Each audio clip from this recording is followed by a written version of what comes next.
صفقاتنا بعد ما توقف وبلغت وفعلا وقلت له احنا عندنا صفقات ناريه.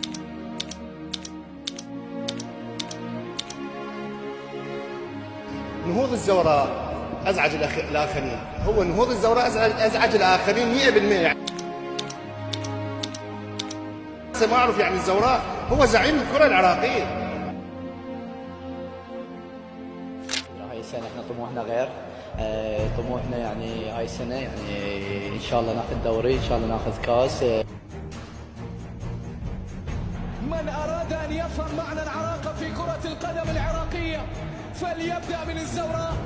من أراد أن يفهم معنى العراقة ومعنى التحدي ومعنى الشغف ومعنى الزعامة ومعنى الاستمرار ومعنى الإرادة ومعنى الكورة وروح الكورة، عليه بأن يبدأ من الزوراء. الزوراء اللي تاريخها يروى